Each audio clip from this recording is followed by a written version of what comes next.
Trump coup the end of democracy? Donald the dictator? Never in my life did I think I would like to see a dictator. But if there's going to be one, I want it to be Trump. I'm Tim. I've been a Republican strategist my whole career. I love cutting taxes, babies, American exceptionalism, the Denver Nuggets, and RuPaul's Drag Race. And I used to go on TV to exclusively roast Democrats. But then all of a sudden, this racist asshole crashed my party, and things will never be the same. No, I don't take responsibility at all. This is Not My Party, brought to you by The Bulwark. Hey y'all, it's Tim.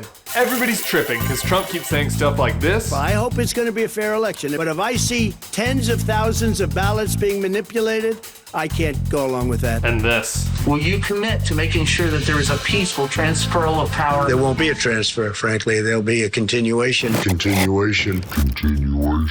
Ooh, I'm scared now. First things first, undermining democracy is like really bad, of course. But some resistance types have taken this to mean that Trump will fight tooth and nail and literally never leave. Something of a coup d'etat that would keep Trump in power regardless of what the election results were. A coup? A coup? Really? First of all, pulling off a military coup requires having generals who, actually like you, and Trump spent the last 4 years trashing all of his. Second, Trump's plump little fingers are equipped for all-caps tweets, not capping dissidents. He's a man baby, not a strong man. So if you're imagining Trump sitting behind the Resolute desk like Scarface poised for combat, then I think you need to up your Xanax dosage, my little friend. You're probably right. But here's the rub. When it comes to our peaceful transition of power, there's a much less dramatic and much more realistic nightmare scenario.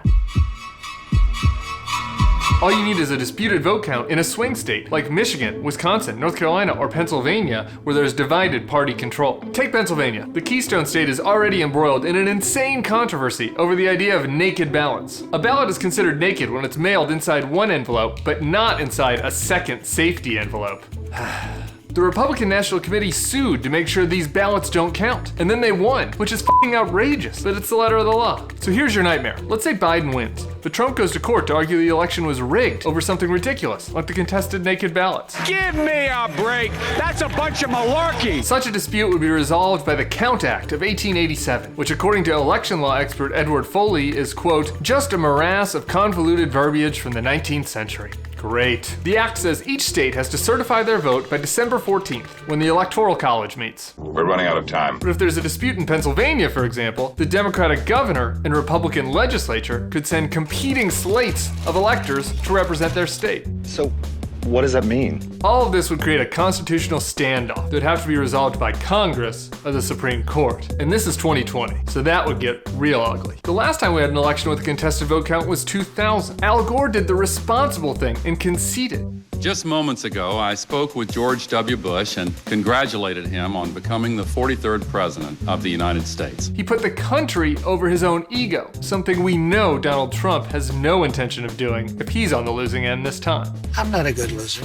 I don't like to lose. Which would leave us with an absolutely insane and unprecedented fight over a presidential election result not seen since 1876. So there's really only one thing to do. Snap your friends in Pennsylvania, tell them to wrap their ballot twice in both envelopes, and don't mail in any nudes. Gotta do it right. So even if this nightmare scenario doesn't come to pass, we got a wild few months ahead of us. Buckle up and come back next week for more Not My Party.